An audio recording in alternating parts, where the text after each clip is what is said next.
Welcome to How Do They Afford That, the podcast that peeks into the financial lives of everyday Australians. I'm Michael Thompson. I'm a writer and the co-host of the Fear and Greed business podcast. As always, I'm with Canna Campbell, previously a financial planner, now the founder of Sugar Mama TV, the financial literacy platform that's pretty much everywhere, really. YouTube, podcasts, Instagram, books as well. Heaps of stuff going on. Canna, what have you been up to this week?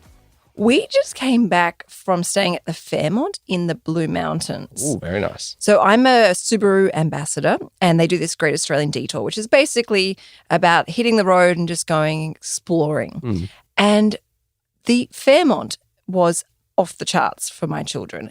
Have you ever been there? No. Okay. No, it's. I've seen pictures. It's a pretty spectacular spot, isn't it? Right on the edge of breathtaking views. It's kids' heaven there. They have like these mini time zone rooms. They've got obviously swimming pools, tennis courts. They have horse rides. Literally, my kids were like nonstop on the go and they had an absolute ball. So if you're going on a weekend away, I can highly recommend the Blue Mountains Fairmont Resort. It was absolutely spectacular. Yeah, from wherever you are around the country, it is worth the trip just to the Blue Mountains, isn't it? But as soon as you mention time zone, I know that my kids are they are obsessed with time zone, despite never having actually been there. We made the mistake of telling them about this mythical place called Time Zone and how much they're going to love it. And now every single day we get are we going to Time Zone? Like, no, we'll do it for a birthday. We'll do it for a special occasion or something. I have a bad feeling I'm going to get worn down. Birthdays aren't until March. Oh yeah, I don't like that. I don't have the resilience to last that long and just keep telling them no. But maybe we'll just go to the Fairmont instead. You know what you could do is do Christmas present. Could be an experience. Santa could give them a trip to Time Zone, so it's not that far away. That's actually a really good idea. And you can use that for good behaviour. We haven't even started the episode officially yet. And already tips. I've got great ideas. Just writing that down. Time Zone for Christmas. Wonderful. Okay. Today, we actually have quite a bit to talk about, and it's a pretty serious topic. We are talking about superannuation today, and before we get started, I do need to make it clear that as you're listening, everything that we talk about is general in nature. It's always general in nature. It's never personal, investment, strategic, or product advice. It is purely for financial education purposes only. Absolutely. We don't know anything about your financial situation, goals, deadline, or even your risk profile. So should anything be of interest to you that we talk about and you think, oh, should I be doing that? That is when you must go and see a financial planner and ask them for personal advice based on your situation and your goals. Superannuation. I'm in my 30s. Okay. And so I think I've probably always fallen into the trap of thinking superannuation and a situation, i.e. retirement, when I need to access my super, is such a long way away. I don't need to be thinking about it now. And even as I say it, I realise how wrong that is, because it is my money that is sitting there and has been accumulating since I was kind of 16 and kind of started working. How much money, and this is kind of going now straight to the end, how much money is enough? How much money do I actually need to be? Looking ahead, a fair way ahead, how much do I actually need? Well, superannuation is incredibly important. I want to let you know that assuming you own your home, it's going to most likely be the biggest financial asset you will ever own in your lifetime. Right. It's big. It's huge. Okay. It's so incredibly important. Now, the question is, I get asked all the time, is super really that important? It is. It is so incredibly important. The earlier you can pay attention to, obviously, the better. But the next question that I get asked is, how much do you need in superannuation? Is it like a thing? Magic number. Yeah. Is there a figure that has been kind of decided you need X amount for a comfortable retirement, or is it kind of depending on your circumstances? If you own your own home, you need X amount. If you kind of have various other investments, you need X amount. If you want to go on a trip every year in retirement, you are going to need X amount. I've already answered my own question. It clearly varies, doesn't it? It clearly varies. You are spot on. It really does. It depends on your lifestyle, what's important to you, whether you own your own home, whether you own your own home outright, whether you're renting, your cost of living, your risk profile even. There are so many variables that come into place with how much superannuation you really need, which is why you need to go and see a financial planner, and sooner rather than later. There are a few, I guess, key financial planners out there who have run some numbers that have said you only need 600,000, or they've put numbers out there. And I get very, very nervous when I come across these articles because I feel like they may mislead people, or people may not actually pay attention to their super because they think, oh, actually, I don't need as much as I thought I needed, so therefore I'm not going to worry too much about my super. I think there's a bit of a trap there because that's based on today's figures, today's taxation rules and legislation and so forth. So what I would suggest to people when they're thinking about their superannuation and they think, all right, I get it, I need to pay attention to this. This is serious. This is going to determine when I can retire and on how much income I can retire. I recommend that people, first of all, find out how much superannuation they've got right now. Okay, that's actually the next question is, how do you actually do that? How do you, and this is going kind of right back to basics, assuming that you are one of those people that hasn't paid a great deal of attention to your superannuation, and I know there are a lot of people like that because I really was one for quite some time. How do you actually figure out how much you have at the moment? There are various websites that can help you find your superannuation, and they're really quick and easy to use, and they're free. So it is actually very easy to find your superannuation. There is an element of caution in doing this because a lot of people think, oh, I found my super, and I guarantee you're probably one of these people that did this. As soon as you found it all, you just went ahead and consolidated it. I did, and It feels like I'm about to get in trouble for that. Yeah. Look, there's nothing wrong with that. The general advice is, yes, consolidate it, because obviously you're paying multiple fees and charges for each of those superannuation accounts. However, you've got to consolidate with care is what I say, because they may have been very valuable and important benefits to those superannuation accounts. For example, you may have had $1 million life and TPD policy attached to one of those old superannuation accounts that you consolidated. And upon consolidating, you would lose that cover, for example, amongst many other benefits and taxes and so forth. So the problem is, if you then went to reapply for that $1 million worth of life and TPD cover and you've had a change in health, your eligibility might not be the same as it was when you first had it. Exactly, and it may be more expensive.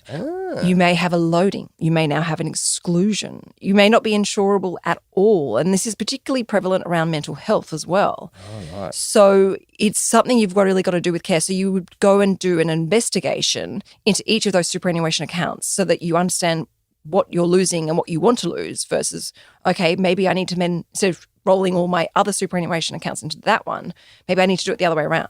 The rules have changed now, though, haven't they, in terms of super, and the fact that there won't be so many circumstances where you move to a different job and you're going to get a new super fund. Your super fund now follows you, doesn't it, from job to job? Yes, you can nominate. You can choose. It's called choice of fund. You can say, this is my superannuation account, please pay into this. Whereas in the past, you had to go with your employer's superannuation, or, they had rules and regulations internally, very political, about where your superannuation should or could be. So no, you can choose now, and you can have a self-managed super fund if that's something that you really like. Is it dangerous to compare your super to others? Yes. That was quick. So, okay. I'm really passionate about superannuation. I can literally talk about it all day long. Okay, so we're not comparing our super with others because, as you said right at the start, everyone's situation is different. So that's kind of risky. Absolutely. And you don't know what's going on. Like, for example, I might say something about my superannuation and you make some very dangerous assumptions. Oh, Canada doesn't pay attention to superannuation, which is obviously not the truth. Clearly not the case. But you may not know that actually I have a growing investment portfolio, so I don't need to maybe worry as much about superannuation because I've got other backup plans. Yeah. Or perhaps I have already got a large amount of money in superannuation because I've been salary sacrificing, since I was in my 20s, which is not the truth. But you're making some very dangerous assumptions when you start comparing. Okay. What I say to people is focus on your own goals. Ask yourself, when do you want to retire? Ask yourself on how much income you would like to retire, and then work backwards from that, because that can start to give you an idea as to how much money you need in superannuation. And you can look at what you've established outside of superannuation as well. Perhaps you have a couple of investment properties. Perhaps you already own your home outright. Maybe you're renting and you plan on moving to another country or to a different town where the cost of living is different. There are so many factors that come in here. But once you know how much you want to retire on and what age, you can start getting a clearer idea as to how much money you really need or how much passive income you really need in order to be able to retire. So focus just on yourself. Okay. One of the most important things when we are talking about super is time. Basically, that compound interest, and I learned a lot about compound interest in year 10 at school. It is one of those things that I have retained. And really, the longer you've got your money in your super, the more it should grow. And that is, I suppose, why it's so important to get interested early. The way I talk to people about superannuation to get them on board and realize that superannuation is sexy is your superannuation. I know it's still getting a bit R-rated in here. I'm just writing that down. Superannuation is sexy, because I am 99% sure that is a sentence that nobody has ever said. Well, that's why I'm sugar mama. So superannuation is sexy because it's essentially your investment portfolio. A lot of people think superannuation is a savings account, and unless all of your money is sitting in a cash account or a term deposit, which is probably about 1 or 2%, I'd imagine, of the country, that money, if you go and call up your superannuation company and say, where is my money actually invested? Most people are in like a balanced fund or a growth fund or a conservative fund. They have stocks, they have property, they have fixed interest. They have a cocktail of different investments. It's an investment portfolio. It's just simply locked away by the government for our long-term benefit, because they know if we can get our hands on it, we'll go and spend it and potentially blow it. Okay. All right. We'll be back in a moment, because I want to talk to you then about how you actually make it work for you and actually kind of get it to where you need it to be for retirement. But we'll do that in just a moment.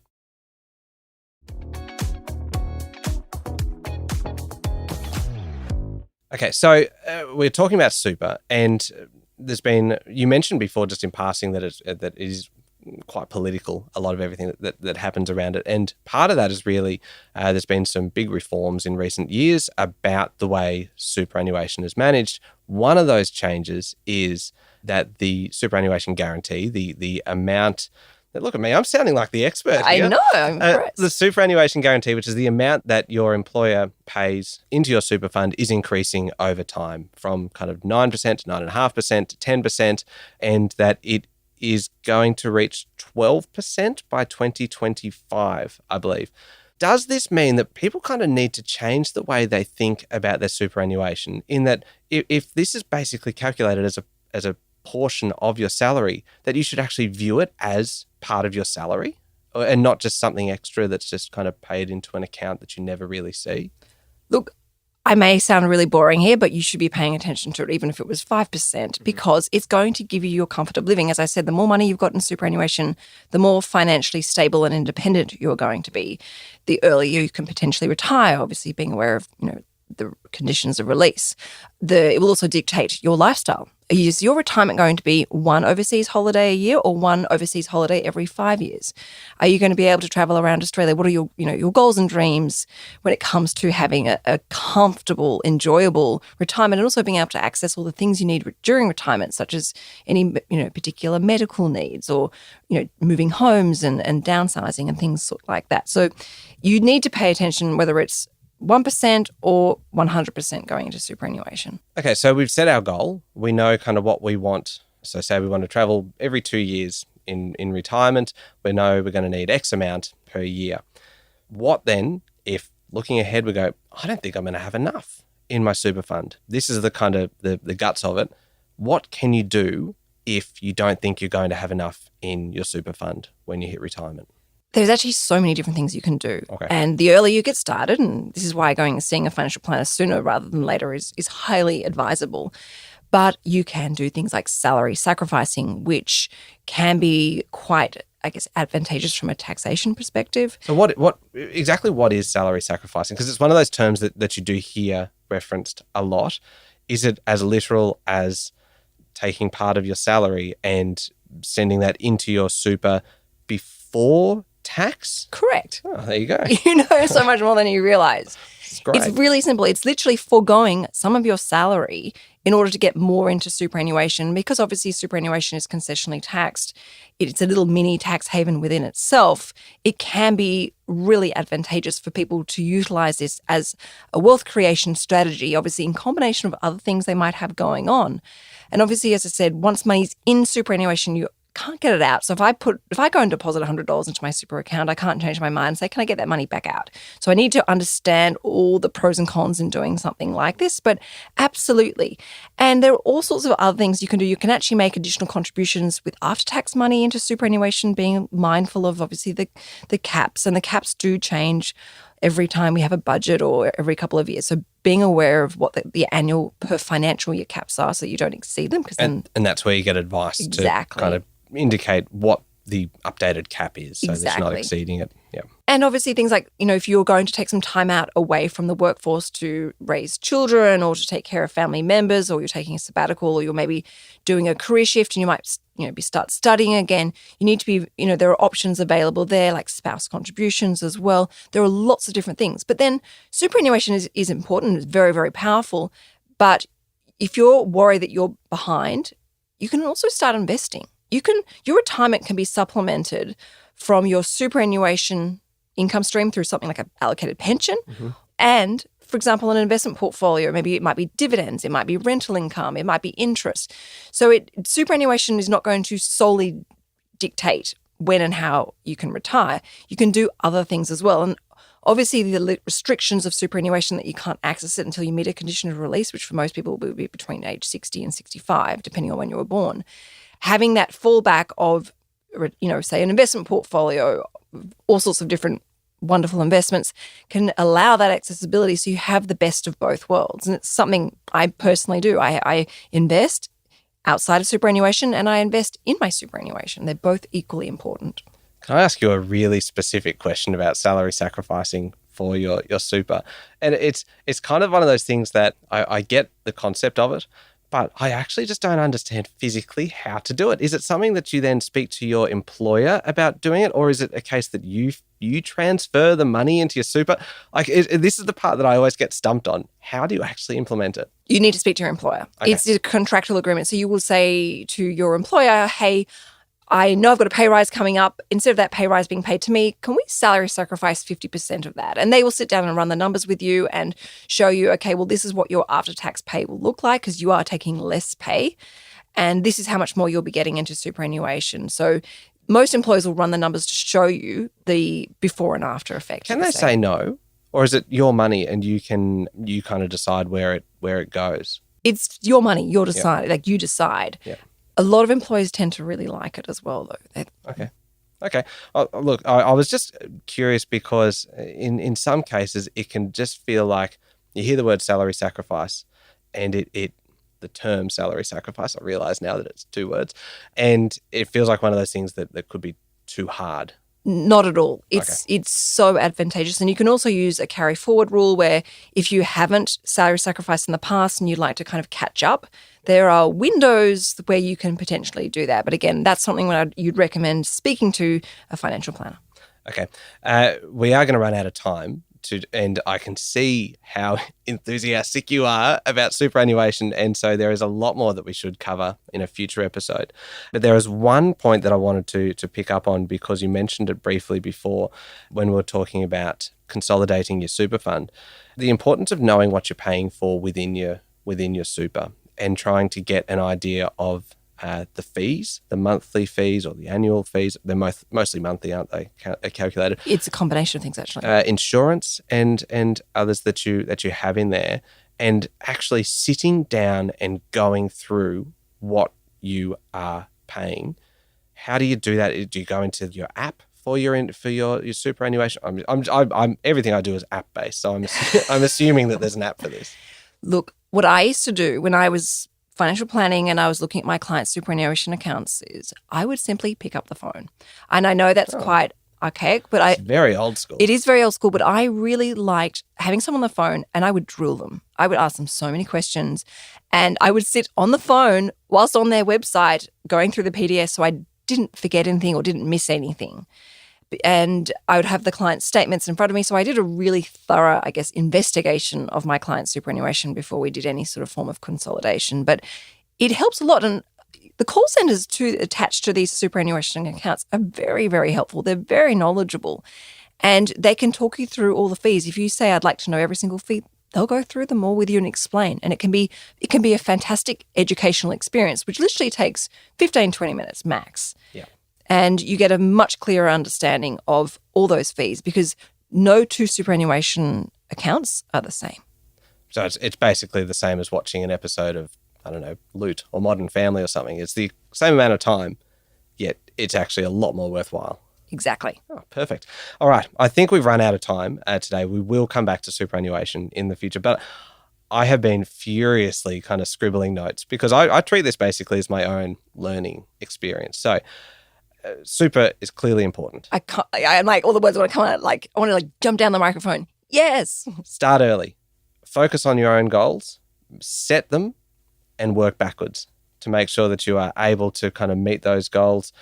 Consider things like salary sacrificing, consider things like investing outside of super to supplement your income in retirement, and get advice on how to do all of these things. And above all, the main note that I have written down today is superannuation is sexy. It's so sexy. All right. Okay. Look, thank you very much for listening to How Do They Afford That? Remember, please, to hit subscribe or follow and leave us a review too. That's always great. Next week, we are talking about credit cards, getting them under control and basically kind of how to keep them that way. Don't miss it.